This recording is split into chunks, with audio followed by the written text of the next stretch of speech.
Come on, come on.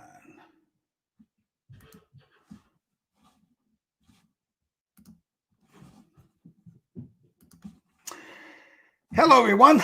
Welcome once again to another edition of Smaug's Vlog, where we sit down and we talk to people in the figure painters, modelers, anybody in the industry.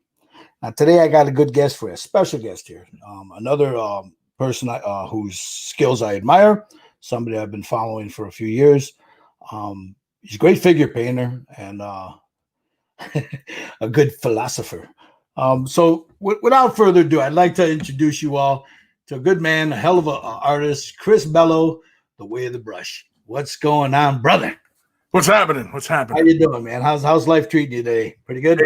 It's pretty good. It's a nice quiet day today. Sundays. Usually I try and take Sundays off and try and relax, but I end up working on stuff. So I'm working on stuff. How's the weather up there in the Great White North there? Well, I'm in the Niagara area, and today it is the sun is shining, but the air is cool, so it's a beautiful day. It's my favorite kind of weather when it's nice and warm. The sun is warm and the air is cool. That's beautiful, man. Beautiful. Now I want to. I've been following you for a while. I first stalking. I'm sorry. Like stalking. Don't tell nobody. But yeah, I've been following your work for a while, a few years. I first came across you on mini war game, right? Mm-hmm. And you were doing like you'd show little things here. You show the thing that the videos and stuff that you would do there. But I want to get into how did you start? What's your art background? What? How do I put it? Okay, what was the first thing in artwork? Were you young? Were you a kid? I mean, how did you get involved in painting, drawing? Because I know you paint also. You do like canvases and stuff, don't you? Yeah. How did you get involved in all that? What started that? The biggest influence, I think, on my art and being and identifying as an artist, which I do, it was my mother. My mother, and my father as well, to a certain degree, but more so my mother. When I was a small kid, she had taken me to see Return of the Jedi, and I loved Star Wars, and and I was only about, I think, 8 at the time, 7 or 8, mm-hmm. and she had drawn me this picture of like the Ewoks and in the forest and with the Death Star in the background. And it was just like, she had just done it in pencil and markers, and she had done that. And like, I would give anything to have that piece back. I have no idea. It's lost to the ages. Mm-hmm. And that, I was completely amazed, because when I saw that, what she had done, I set off and started doing my own drawings and, imagery and just doing Star Wars stuff, and then GI Joes and Transformers and all the things that a young early 80s kid was into at the time. And that really kind of kicked it all off. And of course, in as far as inspirations go, I've been heavily influenced by movies and books and things of that nature, and I tend to lean very sci-fi oriented as opposed to, say, fantasy oriented. With I'm more Star Wars and Star Trek than I am Lord of the Rings and Beastmaster. Right? Okay. So, but I mean, I still enjoy both genres. I enjoy many genres, right? But when I was young, those movies really influenced me, especially movies like Aliens, Predator, RoboCop, and Terminator, and all these action movies of the day. And all those things were big influences. And yeah, I just drew and painted. And then as I got older, I got into scale modeling, and I used to do little cars and airplanes. I used to do like the World War II planes. I remember the last time I had done it was a Mustang. Okay. Like one of the last World War II kits I had done in a long time. I was still very young, and so it was mostly silver and things of that. And then I guess of course, getting into sci-fi stuff, I started getting into the Star Trek kits, and I had like the Enterprise, I had the Klingon D7, I had the Adversary kit from Star Trek, and I was collecting all these spaceships, and I was taking the time to paint the windows on the Enterprise. I had that 18-inch Enterprise. Right. and yeah, it just kind of went from there. And then I had moved up to a little bit north. I grew up in a town called London in southern Ontario in Canada. Okay. And I had moved up to Montreal in Quebec, and I was living there with my mother. And I had older cousins who were, who I looked up to, and because they were the cool kids, and they were playing this game. They had this little table set up in their bedroom, and it had ruined buildings, and they had all these little model men, right? I didn't know what it was at the time, but it was Warhammer 40,000 they were playing. And it wasn't until afterwards I realized that this was Warhammer 40,000. And they had this whole table set up and models painted, and they had this little battlefield going, and I emulated that with my action figures and my models and stuff. I built myself a little table and made like a little action scene. I had like styrofoam ruins, and I had my G.I. Joes, and what I mean, like I just had all sorts of stuff. And it wasn't until I was perusing a hobby store when we had moved back to Ontario, and I was perusing this hobby store, and I had seen this big box, and it had these guys in red armor and these aliens charging down these hallways at them. And it was Space Hulk, the first edition of Space Hulk. And I loved it because I loved Aliens, the movie. And that was, to me, that was like the embodiment of that vibe. And I think essentially that's what that was all about as well. This whole, men in armor with machine guns fighting, monsters in corridors and stuff like that. That's Aliens, right? And yeah, it started from there. I begged my mother to buy me that box. She finally did. I painted the models. I started buying more models. And then it was, I went on a trip to Florida, and I went to a hobby store because I was looking for more, interesting looking models. And I found the rule book, Rogue Trader. And I said, oh, that's really cool. So I picked it up, and it was more about the Space Marines, and they flushed out more of the universe. And I said, oh, wow, because I had read all the stuff about Space Hulk and, that came in the box, right, with the Space Marines and the armor, and it was all about the Blood Angels and and stuff. And so yeah, and once I started getting into Warhammer 40,000, then it was my Space Marines. I started collecting Space Marines, as you invariably do when you get into this hobby, Warhammer 40,000. I started painting my Space Marines as Blood Angels, and and then I started buying the paints. And back in the day, though, I mean, like my paints were varied, and I was mixing inappropriate colors together. I was using Testors enamels alongside Ralpartha acrylics, alongside Citadel paints, alongside Tempera paints, cheap hobby store paints, any paints I could get a hold of. It was an interesting color, and I thought, oh, that's great. And the one thing I discovered way back in the day was that ruby red Testors enamel paint made excellent blood effects because it finished glossy and it had a bit of translucency to it. And when it went on top of metal, it looked like fresh blood on a blade. And I was like, oh, this is great. And so I used that for all my blood effects. And of course, a lot of my models way back in the day were covered in blood. So now, so you had no formal training as far as artwork is concerned. Well, the art was, I was obviously I credit to my mother, and high school. It was junior high, because they have junior high up in Quebec. And I had won honors in art while I was there, of a school of like 3,000 kids. And it was me and my buddy, and it was the only two of us that got this honors for art. And I think really what kind of pushed it over the edge in favor of us was that, we were doing life studies, and we had one of our classmates sitting up, and she was being our model, and we were, drawing her. And I happened to be at the best angle to view her. It was a fully profile kind of view of her. And I drew it accurately to how she looked.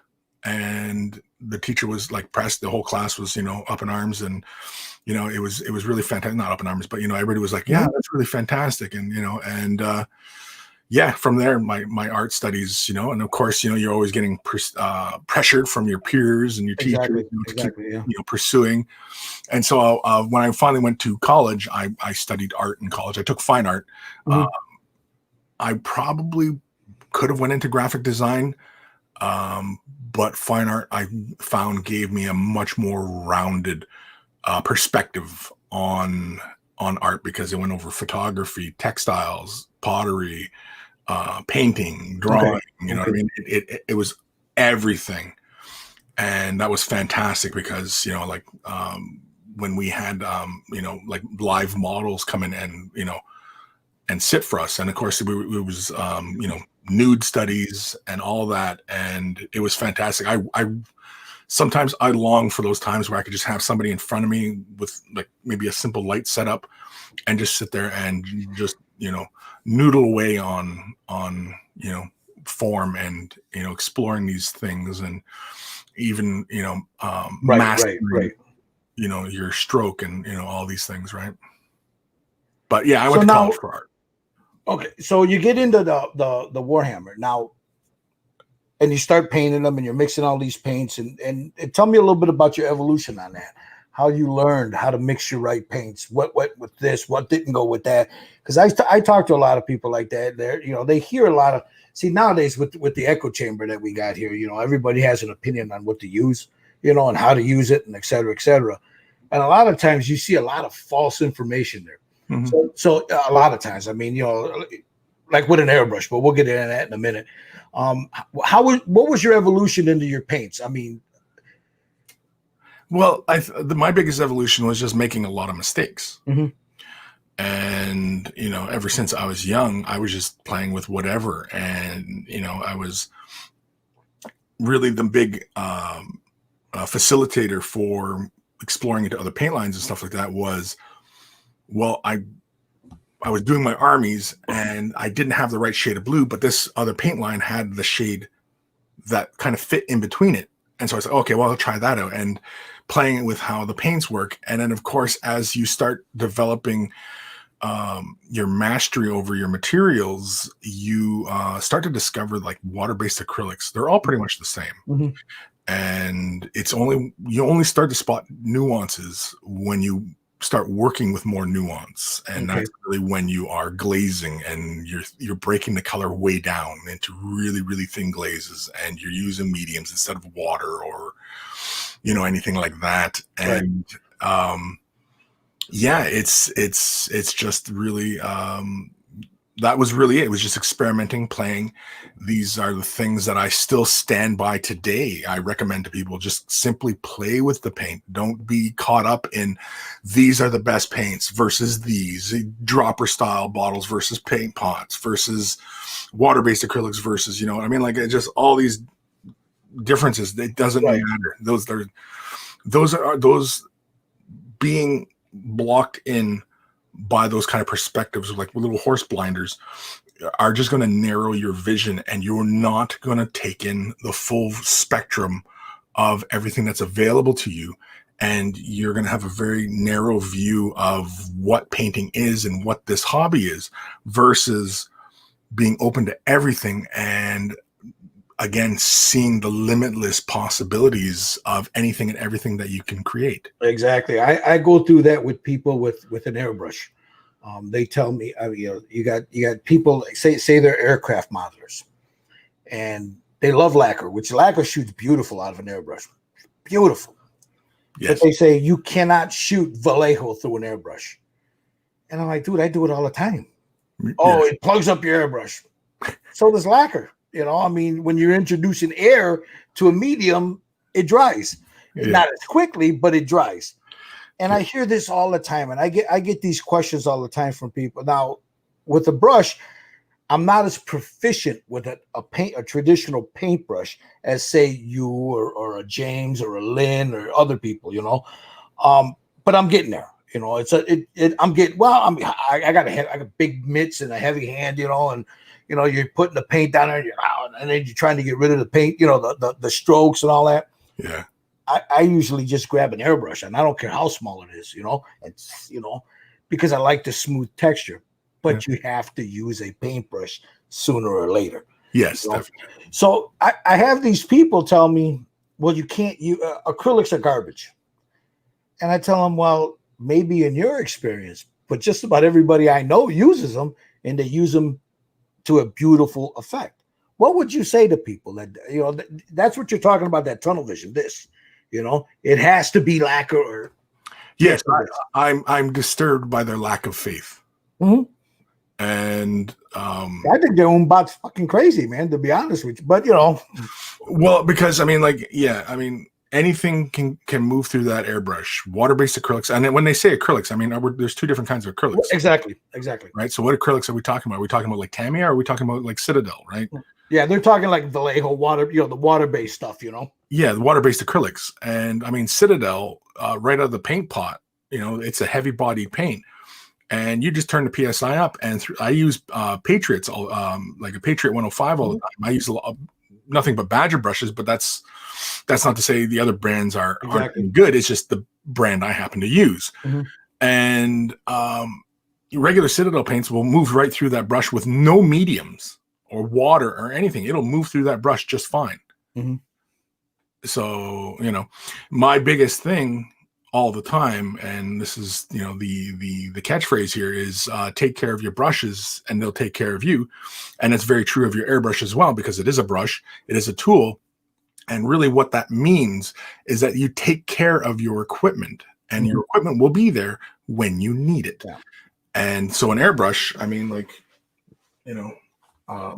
this, my Patriot 105 right here, I was just using the other day. I mean, this is my Patriot.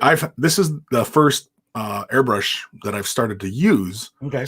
And I mean, this is about, I only consider myself an airbrush user for the last 7 years, something like that. And this, I don't know if you can see the cup there. Oh, yeah. Yeah. See how nice and clean that is? Yeah. You know why? Because I take care of it. That's what I tell people all the time too. I mean, I started airbrushing in 84, and I did it for 10, 12 years. Started with the t-shirts and panels and cars and motorcycles and stuff. And then I walked away from it. I got bored. I walked away from it. That, and I got tired of getting shafted when it came to this. So I just said I had enough. Right. But then I came back to it, and I've always used the Badger. I have Iwatas, harder Steenbecks, but I always come back to that Badger, man. I mean, not because it's best, it's just what I'm comfortable with. I'm comfortable holding it. I know how it works, and I tell these guys that, well, I can't get it to work. I can't and I tell them, look, man, I know guys that are airbrush artists, been doing it their whole lives. If they walk away from the airbrush for, say, I don't know, 3-4 days, when they pick it up, I remember watching this. They pick it up, they'll put a little water in, they get that trigger just to remember where that little bump is, and then they start shooting medium through it. But yeah, and then the other thing I get is you can put windshield washer fluid, water, this, that, and the other to cut your paint. And they ask me that, and I used to use water. And I tell them this is a personal thing. I don't like using water to mix to cut a paint. For me, I noticed that certain paints, when you're cutting it with water, the pigment separates. So I tend to use, if I'm using Vallejo, well, I use Vallejo for just about everything to cut the paint, or I use a gloss medium or a flow improver or something like that there. But I don't use water anymore now, not because it doesn't work. It just doesn't work for me. Right. So what would you say to people like that? It's painting, is very subjective. Mm-hmm. I mean, whatever your workflow is, and of course, the biggest thing is consistency. Yeah. If you're consistently not using it, well, then and you're producing fantastic results. I can't even talk anymore. Then that's entirely your mastery of the tool, and it's not right or wrong. And the world we live in these days, everything's very polarized, and everybody will no, that's the right way, no, that's the wrong way. Yeah. And no, with art is a very human thing, and it just like humans, they're very complex, full of contradictions, and Now I'm sure you get that in the figure painting community. Wet palette versus non-wet palette, saber brushes versus synthetics. There's I will say though, I am still mostly a bit of a sable snob. Mm-hmm.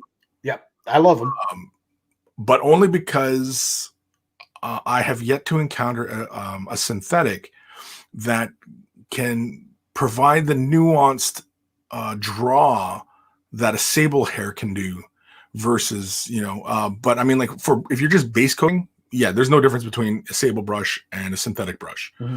But it's when you get into the nuanced stuff, drawing fine lines and working in fine glazes and things of that nature, very nuanced kind of stuff. That's when you see a difference between a synthetic and a sable.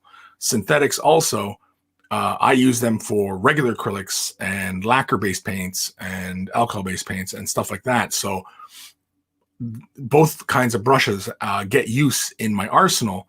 And I mean, I have like a stupid amount of brushes, and sometimes I feel like some of them get neglected, and I bust them out just for nostalgia's sake. And I do that too. Behind me, I have a very expensive collection of Winsor and Newtons that I rarely use because I use my Raphaels, the 8404s. I've never used those ones, but yeah. Oh, they're beautiful. They're personally, I like them better than the Winsor Newtons, but that's just a personal preference.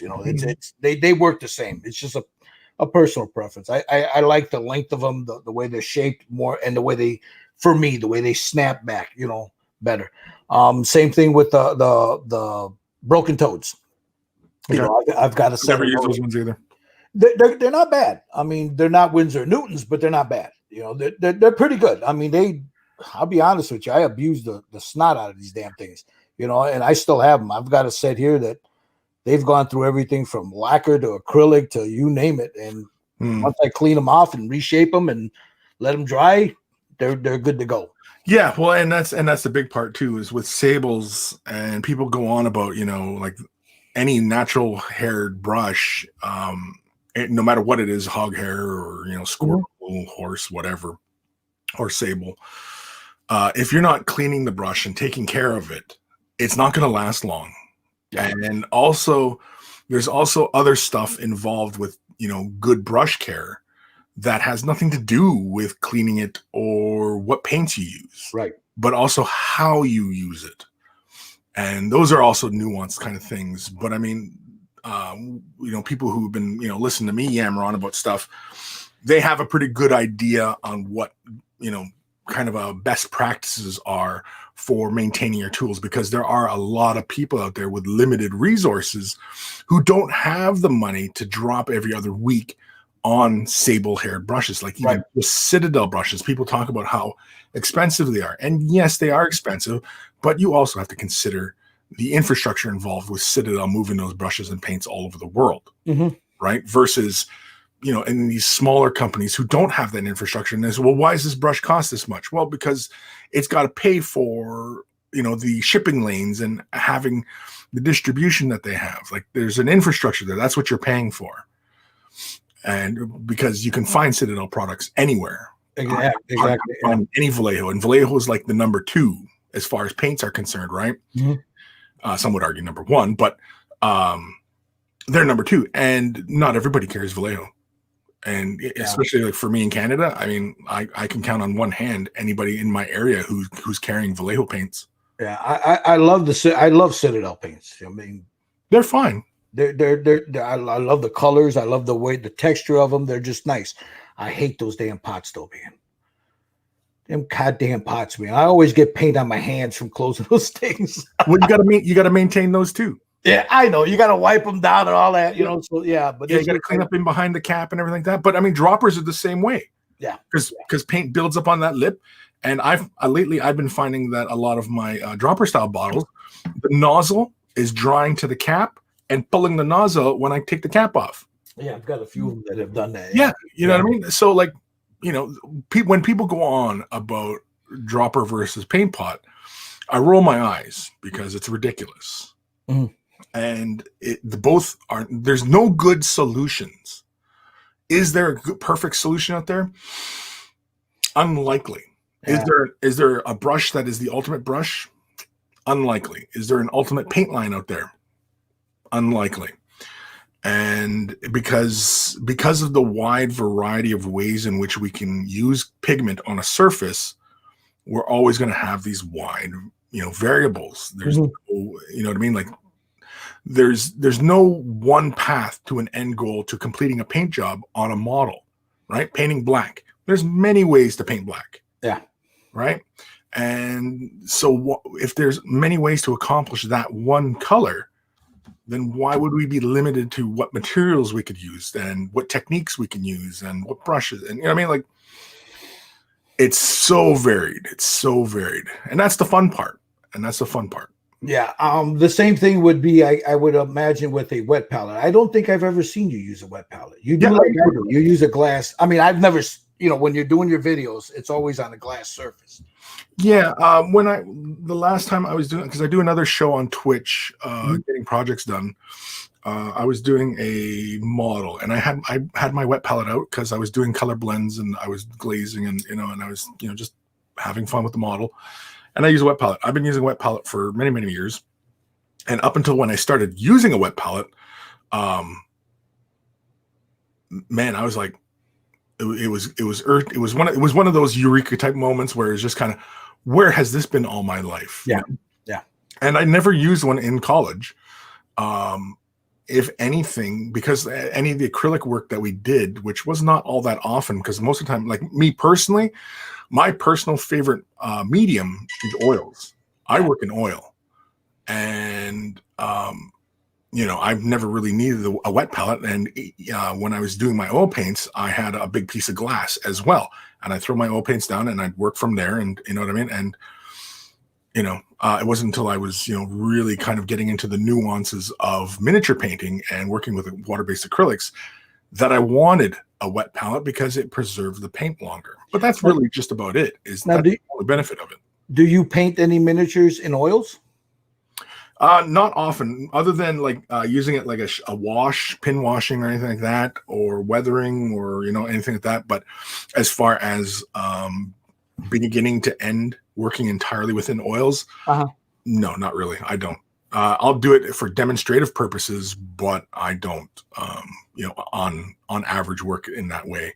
Most of the time I simply work with a lot of Citadel paints because it's readily available. It's the only reason I use Citadel for most of my work. And it oftentimes, because I'm demonstrating in the tutorials how to accomplish things, and because Citadel is the very common paint to get your hands on, no matter where you are in the world. Right. It's a common denominator, and that's really it. It appeals to the broadest audience. So speaking of Citadel, one of the first videos on the contrast paints, I think you were overseas when I saw that. You were there. Yeah. What would you say to people that would like to try to use those? Because I hear a lot of myths about them. They're good, they're not good. You can make your own, this, that, and the other thing. What would you say to people that are looking at them going, you got all the Facebook chatter, all the internet caca, all that, hitting them in the head, and then of course you got the Citadel haters, but you got all that hitting them in the head. What would you say to people that want to try them? Just try them. I mean, I'm not going to tell somebody how to spend their money. Exactly. And Citadel contrast, personally, I really like them. Even on my channel, I've demonstrated how you can create your own wash essentially from any color, and it's a very easy process.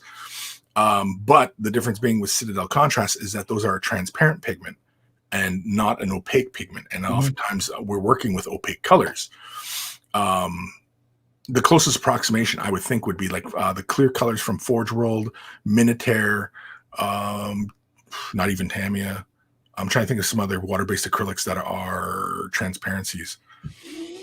Golden has some. Golden, yeah. I was just look back there. Golden has some. Yeah, so, but anyway, saying that they're rubbish only demonstrates that narrow vision, the lack of imagination. Because anytime you are presented with something new, there's a world of possibilities there. Okay. And if you don't see the world of possibilities, then just keep following the guides, paint by numbers, and just keep doing your thing. But those of us who see a whole world unlocked in front of us, we're the ones who really reap the benefits of new paints like this. Yeah. I mean, I get ribbed all the time because this is not all. There's another room full of paint. And the guys always rib me. You got more paint. And they're giving me, and my wife the same thing. How much more paint you need? You got enough paint there to paint the whole block. But it's because I'm always looking for good colors. I want to try this. I want to try that. I want to try this. And like with same thing with oils. You got a questioner from Joshua. He's Rise Dams Designs. When you do use oils, what oils do you use? Because like you said, you do portrait, you do framework and stuff. You do panels. Am I correct? So what oils do you use? Because that's another. Dolly Rowler. I use a lot of. I have the big giant ass tubes. Let me see if I can grab one here. I use these ones here. Oh man! But I'll use like dollar store oils. I'll use whatever oils, but I have like a lot of these big tubes. Okay. Dollar Rowler. Right. Rowney. I don't know. I don't really care. I've used Winsor Newtons. I've used what's the other one? Trying to remember now, but I know like I've been actually kind of curious about like using like say Vallejo's, because Vallejo is a big paint company and they produce oil paints. You know who's got some nice ones is this Mig. These things. I don't know if you've ever tried them. They come in different sets. There's some really nice color. They got a color called Starship Filter that's just amazing. Yeah, like with these oil paints though. I mean, like I'm buying these. Sometimes bulk. Some of the biggest canvases I've worked with are like 48 by. Mm-hmm. So, I want lots, and I tend to work pretty heavy on my canvas with oils. But yeah, I mean, like I'm not really caught up in any particular brand over another. Okay. Again, I don't really see the point. Now, mind you, for the most part, my oil painting, I'm not doing a lot of glazing where I'm taking a paint and working in very thin layers. I don't often work that way with my oils, but I do a lot of blends, and I do thin the colors down and do blends and stuff like that. But oftentimes, no, it's mostly. I mean, I don't really think about the tool too much, other than taking care of the brushes, of course. And oftentimes, I only use most of the time, I'm only ever using hog-haired brushes, just because I like them for pushing that thick oil paint around, because I work with the paint in a fairly thick fashion. I often like having the apparent brushstroke behind, because so much of the brushstroke speaks. And I'm more concerned with what is being said on the canvas as opposed to how it's being said. If that makes sense. Yeah, it makes a lot of sense. Yeah. And miniature painting, I view the same way. I'm not concerned with what paints a person used or what brushes or what techniques. I'm more concerned with, what they're showing. See, that's the cool thing about when you're watching The Way of the Brush. Now you do that on Discord. Am I correct? Way of the Brush, I do it on YouTube and Twitch every Saturday. But you use Discord's. You have a page on Discord, am I correct? I have a Discord. Yeah. Okay. Yeah. When you're doing you show people send in, they email you their figures, and then you critique them for them. Mm-hmm. And I've always admired the way you do it, because I've seen people, and not many, but some, that'll critique something, but when they critique it, they're pretty brutal in the way they do it, and I understand why. I mean. It is what it is. But that's going back to what you're saying, you're more concerned about how they're using the paint than what the actual object turns out to be. Yeah, like I will rarely ever recommend, say, oh, well, you definitely should be using Citadel, or you should be using this kind of brush, or you should. I rarely ever will tell a person that it's a particular product that they need, that the hindrance to them becoming better is because of a product, right? Because that is a false statement, and anytime anybody is recommending that, is bullshitting you. Exactly. And because the only thing that is going to make you better painter is you and you practicing and spending the time to master whatever your materials are. Because I know people who work with cheap dollar store hobby paints and paint beautiful miniatures. Yep. So do I. Crap brushes, and they paint wonderfully. So it is not about the materials and getting caught up in that game of, well, if only I had the right paints, or if only I had the brush, or if only I had an airbrush. Those are completely false. You're fooling yourself. Yeah. Yeah. It is, you got to put in the time. Unfortunately, this day and age that we live in, where we are constantly surrounded by instant gratification, we are looking for the quick fix, the easy solution. And unfortunately, with Citadel recently kind of playing into that with the contrast paints, because they are kind of geared towards that notion that you're going to get stuff done quickly, which you can, but it is not the end all be all of paints. Exactly. And when people were really shitting on those contrast paints, because people were taking it as this is what the future of painting is, which it's not. It's just another tool in the toolbox. And because the thing is, though, is with the Citadel contrast, it only gets you so far, and you have to go to normal traditional type painting. And same with airbrushing. Airbrushing only gets you so far, and then you kind of have to still go back to brush painting. Exactly.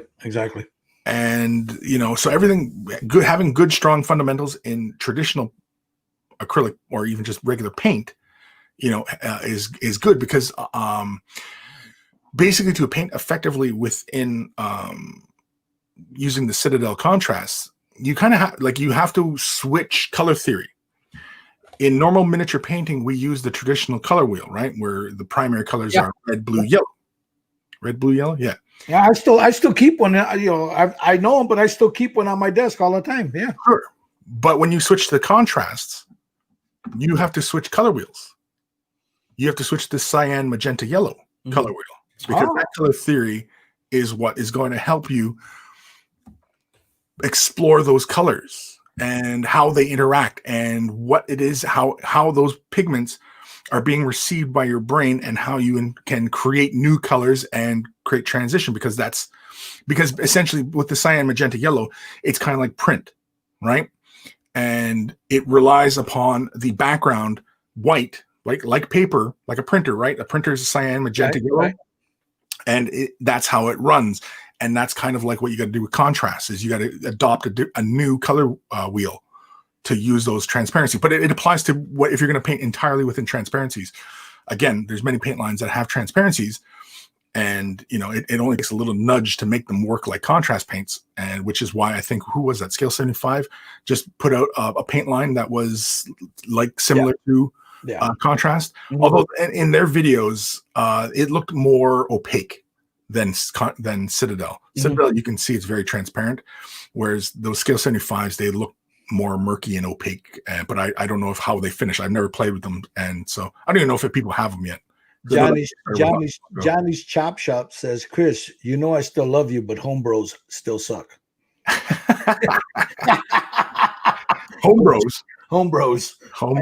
I have no idea what he's talking about. Johnny's Chop Shop. Yeah, I don't know. He's a regular monkey. Yeah, I don't know. These guys, periodically, some of these jokers are going to pop in here and throw. I mean, I know Johnny. He used to come in our hangouts every now. He still does every now and then. He'll pop in, show me what he's doing and stuff.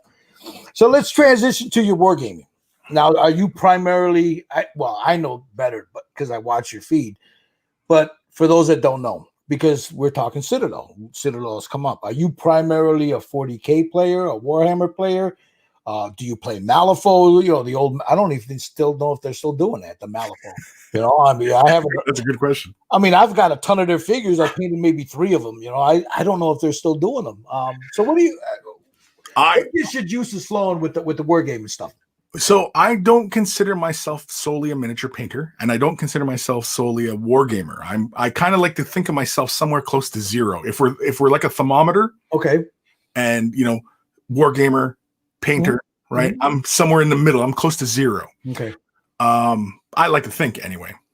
I'm primarily 40K. My hobbying, as far as wargaming is concerned, has mostly been very GW centric, with Warhammer 40,000 being my primary focus because I have like a very large Eldar army, and I love Necromunda, and I still have my Battlefleet Gothic, and I used to play Epic, and like I said, like my hobbying was very GW centric. I have Warhammer Fantasy. I still have my Bretonians. Blood Bowl. I'm excited for the new Blood Bowl. So very Games Workshop centric as far as wargaming is concerned. But when and I used to play, probably a close second would have been War Machine, before they did that last update. And I used to play Mercs, and I used to thoroughly enjoy playing War Machine. Loved it. I was a hard sell on getting into it because I didn't care for the models. I didn't care for Warjacks. I didn't like the concept, the steampunk aesthetic. It wasn't really my thing. Excuse me. And it was a really hard sell. But once I started playing some games of it, and of course, at the time, I was living down here in Welland, War Machine was really huge in this area. Everybody played. And so it was really easy to just kind of jump into a pick up and play game. And at the time, that was 5th edition 40K? And that was a very bulky game. And it was cumbersome and bloated and every other word you want to throw into it. It was not very good. Versus War Machine, which was very easy. You had a handful of models, very compelling gameplay, had a solid rule set. It was a good game. And I enjoyed that. And I enjoyed a good game. That's what sold me on War Machine, was the gameplay. The models, not so much. Right. Even to this day, the models are kind of, but I mean, they're better now from Privateer Press, but back then, not so much. And like I've since, doing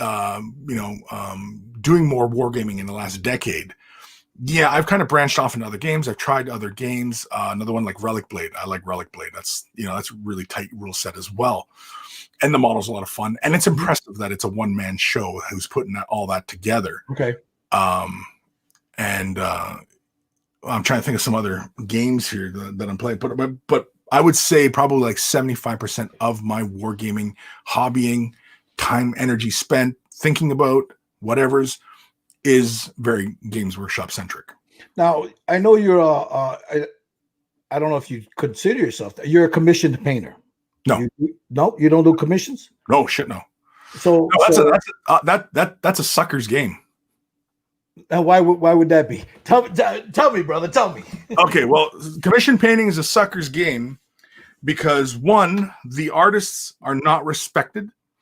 You are not valuing the artist, and the artist isn't valuing their work. Exactly. And nobody wants to pay those prices.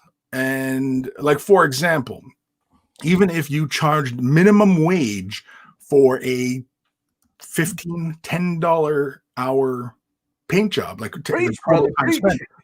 right, for a $10 model, and you spent 15 hours on it at minimum wage, is anybody going to pay that? No. So, but that's what's fair. If a commission artist is going to make a serious effort into making this at an actual living they can't survive. And the other problem is that so many commission artists lowball each other locally and internationally. Yeah. And it's unfortunate that this is the case. Commission artists need to all come together, especially the international artists. They all need to come together and start to set prices as far as what their work is worth. Yeah. I often equate the example to tattoo places, parlors, studios. Many years ago, I remember when I was young and I got tattooed, right? You go to different studios, and the price would vary wildly. Yeah. Right. Yeah. But now, tattoo studios, they're at least $100 an hour. Yep. Right? At least $100 an hour. It might be more. Yeah. But my son-in-law's a tattooist. Yeah, it's $125 an hour. Yeah. So what happened? How did that happen? How did all of a sudden all the tattoo studios all of a sudden said we're all charging at least this much, right? And that's what needs to happen with commission artists who are painting these figures for people. And there is a demand for it.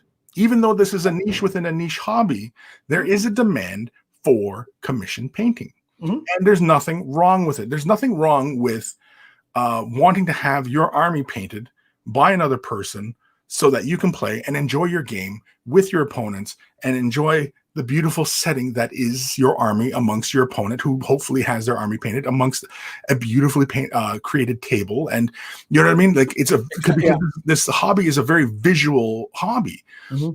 And so commission artists, no, they don't value themselves. They don't value, and people don't value their work.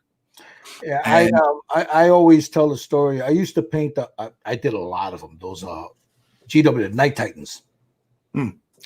Now we all know those things are going for about 130 here in the States. 130, 160, right around there. So you buy it, then you got to put it together. And then you tell the person, do you want to see the scenes? Do you want me to clean them up? You want me to fill them? What do you want me to do? There's work involved in all this. And then I see them on eBay being sold professionally painted for $200. It's like, wait a minute, that you built it, you bought it, you built it, you painted it, you put it on a nice, base, and you're only asking $60 to $70 for your time? Are you out of your? And that the bottom fell out of that, because I used to sell a lot of them and made good money on them, but then the bottom fell right out of that, And I know very few people, very few. I can count them on these 3 fingers that I know that have been successfully painting figures for people and able to make a living. But that's all they do. They don't leave their home. This is they're on that table 24/7. I couldn't do it. I couldn't do it. It would just, when I paint, I like to sit down. I put the music on. I got a little beverage here. I got to set the mood. A little Barry White. You know what I mean? You got to sit there correct. They're like, hey, Gilbert, whoa, this ain't that kind of show. But you know what you got to be in the mood to do it. Number one, at least for me, I can't do it if somebody on demand. If somebody tells me I need this painted and I need it to paint in 3 days, you better go find somebody else. Because it ain't gonna happen. Not here, it won't. It's just not gonna happen. Now I do a lot of big figures for people, but they all know if they want it done, I tell them, look, it'll get done at this time. I'll send you update pictures. This is how it's gonna be, and they're cool with it. But I'm not. Dude, I'm not paying my mortgage on it. There's just no way. It ain't gonna happen. There's no way. Right. And I honestly don't know many who are making an honest living at this. There are other things they have to do. Yeah. To supplement it. Yeah. Now, mind you, we're on the North American side of things, and the cost of living is pretty substantial around even in Canada and the US, you and I.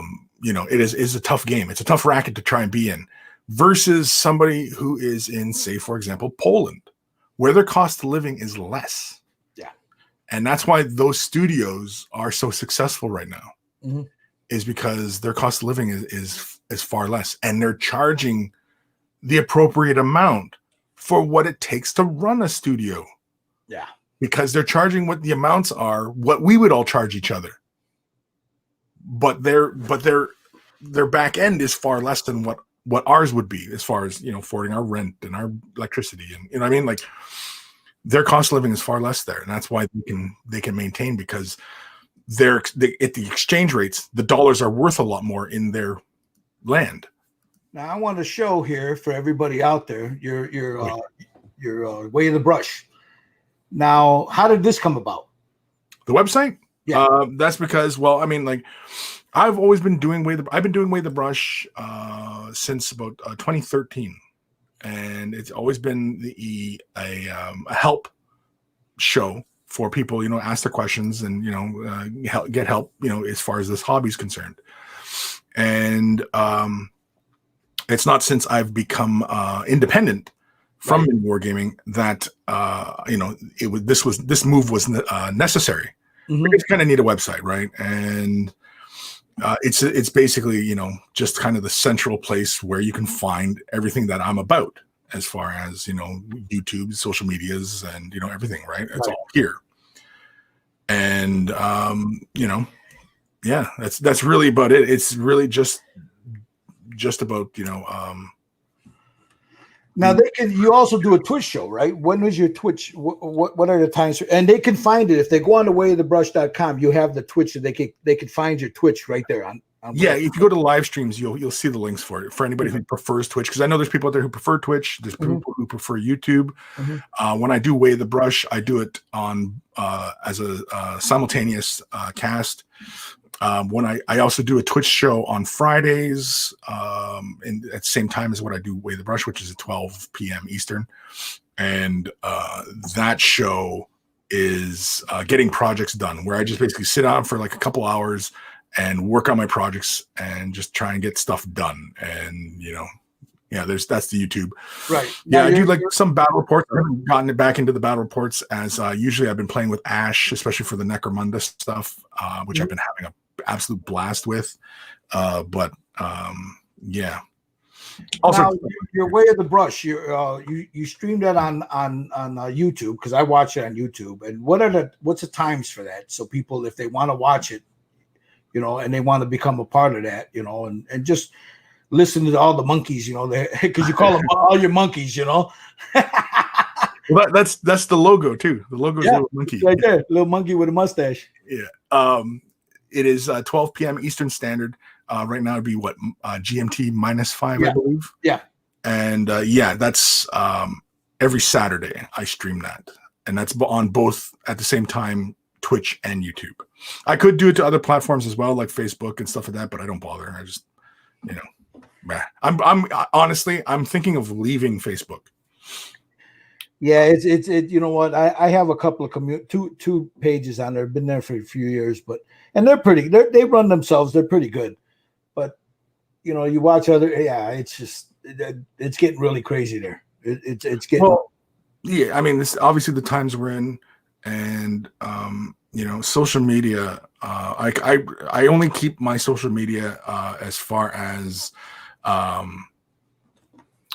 just promoting Way the Brush, the channel, my efforts, and of course everything that I do, I try and, you know, push viewers to at least have a look at the Patreon, right, and considering supporting.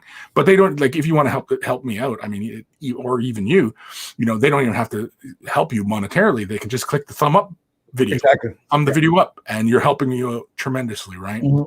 Sharing, talking, commenting, all of that, interacting with the video helps it, you know, populate and get spread to other people who might be interested in this. And so, you know, that's all I ask, is that, you know, have a look, and, you know, and a huge thank you. And of course, you know, supporting me is, you know, I put out 2 tutorials a week. I do the Getting Projects Done on the Fridays as a live stream, but I also post it on YouTube as a Wednesday video, which is the week previous. Now they can find all these on wayofthebrush.com. Yeah, you can find it all on wayofthebrush.com. Yeah, it's all there. And of course, whenever I'm doing my shows, or if I'm going to do an impromptu show, I often do a Twitter about it and a Facebook. I do Way the Brush Facebook page.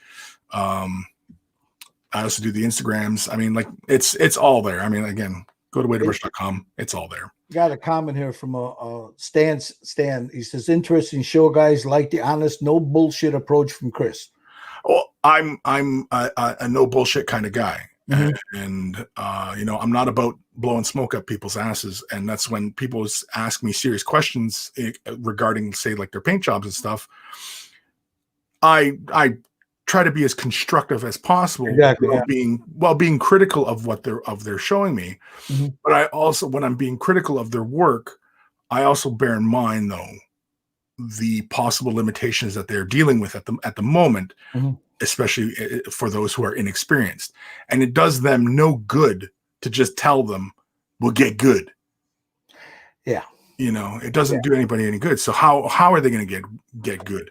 Well, there's a few things. I always preach about the 3 fundamentals of miniature painting, you know: assembly, right? Cleaning the model, working those mold lines, assembling the model properly, priming, not over priming. Stop using colored primers, stuff like that. Start to use just white or gray or black if you have to. But I mean, if you want, but oftentimes, if your color scheme is going to be bright, then prime it white. Yeah. Right? If it's going to be bright, you prime it white. And then 3 is mastering the base coat. Don't worry about shades. Don't worry about highlights, especially if you're brand new to this hobby. Master the base coat. Laying a nice smooth base coat onto your models goes very, very far, especially if you do the entire model head to toe and the base in a smooth base coat. It does wonders. Just if you're going to just play with these pieces, just a simple base coat will look really, really good, especially if it's nice and clean. And then once you start to learn to thin your colors and apply a nice smooth base coat, all these other techniques all of a sudden become very apparent to you, as far as glazing and layering and playing with the color and breaking it down and how far you can push it before you pushed it too far, and those things only become apparent to you when you have played with the color enough. And unfortunately, I can sit here and tell you, well, thin it to the consistency of milk. Well, that doesn't help you anything. Yeah, it doesn't help at all. Right? Because what kind of milk do you drink? Are we talking about 2% whole? What? Yeah. Are we talking about half and half, like creamer? Are we talking about the creamers like that have the flavors in them? Like, what are we talking about here? Right? It's a very subjective term, and it doesn't help anybody to describe it that way. You have to experiment, and so that only comes with time. Yeah, it only comes with time. You have to be patient, and So now I know your time is limited. I don't want to keep you too much longer because you're a very busy man, Now that you're a free agent, so to speak, well, you've been a free agent, a year, you're on your own. With the conventions all being shut down because of this fucking Rona, what's the future hold for what is your future? What do you see for yourself, the way of the brush? What direction are you going? What future would you like to see for your brand? For the brand, well, I've been toying around with the idea of a book. Oh, that'd be great, man. Yeah, I'm kind of old school in that regards. I've been thinking about a book, kind of a I don't want to say like an almanac or an encyclopedia, but something along those lines. And I think realistically, I just have to start small. Now, I'm not much of a writer. And so the process is going to be a long process. And then, of course, but I do have family and friends who are in publishing. And, getting a book published shouldn't be too difficult as far as getting like a legit publisher to pick it up and get it going. And in fact, it's unrelated to miniature painting, but today I was in talks with actually doing another cover piece for a book. And so it's going to be something artistic. And so, as far as that's concerned, I've been considering a book. I've considered doing the series right now. Like I do a lot of videos, tutorials and such. Now, what I create about a quarter, right now I'm about 25% stays patron only. And that's so that obviously I'm keeping it worthwhile for people's support. I realize that there's people out there who will just throw money at you. Now, do you do classes also? If somebody, like a one-on-one type of thing through the Patreon? Yes. Okay. Yes. Yeah. If they support at a certain level, that gets them one-on-one time. Gotcha. And that kind of stuff. And but of course the monkeys, I mean, like if they don't feel it necessary or don't have time or whatever, then obviously we just reschedule. But it's always there for them. Right. Okay. And I'm always I always try to be very accommodating for everybody who supports, because obviously they're spending their hard-earned dollar, helping me to continue to do what I do, which is to be very fortunate that I can do this at all. Right. And, so, and I try to give back when I can, and, these kind of things. Right now, like, for example, like my patron goal, if I reach a certain level of patrons, that I'm going to just demonetize all my shit. Mm-hmm. So, because there was actually somebody who just posted just the other day, I think, on one of my videos, that the YouTube ads are just ridiculous. Yeah, they're crazy. And like, I don't get that much from YouTube anyway. And the getting more patrons is far more valuable to me than having huge viewer counts. Mm-hmm. Or having a huge amount of subscribers. Those aren't the metrics I count for success. Having my patrons, the people who actually spend their hard-earned dollar on me, I consider those my metric for success. Gotcha. And right now I'm not where I need to be, where I was at when I was working full time. But because my family is very supportive, and they said, keep doing it, because if I go to a 9 to 5, they know I'll just be miserable and, an asshole. So, so I consider myself very, very fortunate to even have been in this position to begin with, getting hired on at Mini Wargaming. And as that was, exploding, 10 years ago, and being part of that was a lot of fun. And, but I mean, all good things. Yeah, it's time to move on. Yeah, all good things come to an end. Yeah, all good things come to an end, and that's just another oh geez, we bumping into stuff now. That's just another bump in the road kind of thing, and well, good luck, man, in your endeavors. I'm still going to be watching. I love your work, man. You're a great dude. I love your chats that you have on Saturday there. I just love. Yeah, lately, Way the Brush has just been me just kind of ranting at the camera for. I love it, man. I love it, man. Because it can start out with Star Wars and ends up way over here, and then wait, let's get back to this. And you go back to that. Yeah, we start off on being very serious about war gaming and Warhammer 40,000, and then all of a sudden we're back to talking about dicks. Yeah, it's amazing, man. It's just great. It's a great way to chat, and. You guys watching, man, and that'll be watching this a little later. You check it out. I'll put the links up again. I'll show the pages again. But you guys please subscribe to him, on YouTube. Please check out his waythebrush.com. If you can become a Patreon, man, you just heard the man. You're supporting the man. He does great work. Kris, thank you. I know you're a busy man. I know you're a very busy man. I appreciate you taking time to talk to us, man. Yeah, no problem.